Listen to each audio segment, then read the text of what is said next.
موږ ته په دې فکر کول پکار دي چې د دنیا کې داسې خلک هم شته کوم چې موږ ته وګوري نو زړه کې خواهش کوي چې د هغوی په زموږ ځای یو.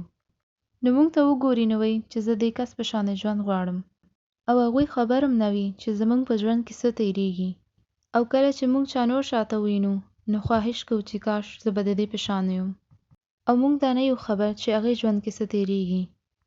او ځکه یو عالم یو ورځې د جومات کې دا خبره ټولو ته بیانوله چې کله یو کس باندې څه تکلیف وي نو هغه مسله الله صرف د هغې مزاج او شخصیت مطابق ورته جوړه کړې ده.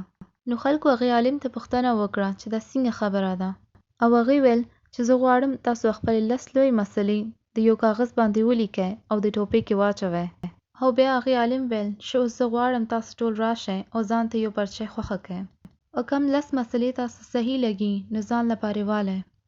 یعنی چې تاسو ته خپل مسلې ډېرې لوی او ګرانې لګي نو هغې پرچې باندې لیکلې د بل کس مسلې به تاسو خپل ځان ته واخلئ. او کله چې هغوی راغلل او یو پرچی پکې نه واخیسته نو سوچ یې وکړو چې دا خو ډېرې لوی مسلې دي او پرچی واپس کېښوده. بیا بله واخیسته نو هغې باندې اول نه هم زیات لوی مسلې وي.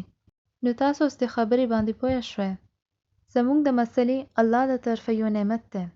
ستاسو د 10 لوی مسلې د صرف ستاسو لپاره جوړ شوي دي. که تاسو د خپل نږدې ناست کس د مسلو نه خبر شئ نو تاسو کله هم دا مسلې به ځان له نه غواړئ او وایئ به چې الله دا مسلې زما دپاره نه دي، زه دا نشم برداشت کولی. تاسو د بل کس ته وګورئ او تاسو پوهیږئ چې هغه په ژوند کې ډېر خوشحاله دی او تاسو احساس نه لرئ چې هغې په ژوند څه تیریږي.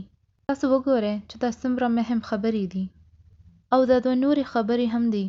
که تاسو ژوند کې د معاشي مسلو نه تیریږئ او اساني غواړئ نو د نورو ته مدد وکړئ او هغوی ته اساني جوړه کړئ.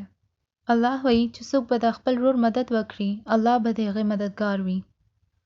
د موږ اکثر د خپل مسلو د باره کې سوچ کوو.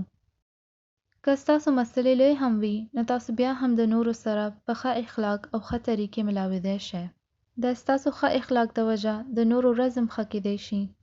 د کله چې تاسو چاته سلام وکړئ او په ښه طریقې ملاو شئ او اهمیت ورکړئ ځکه چې د الله هغوی ته اهمیت ورکړی دی نو ستاسو په ژوند کې څه هم مسلې وي د هر چا سره په ښه طریقې ملاویږئ او ورته سلام وکړئ ځکه چې دا هم یو عبادت دی. او دا فکر مه لرئ چې زه چا مدد کولو استطاعت نه لرم ځکه چې زه دا صرف پیسو خبره نه کوم. د پیسې راکول نه زیات اهم د نورو ته ښه اخلاق ښیل دي. نو موږ ته پکار دي چې موږ هر چا سره د ښه معامله وکړو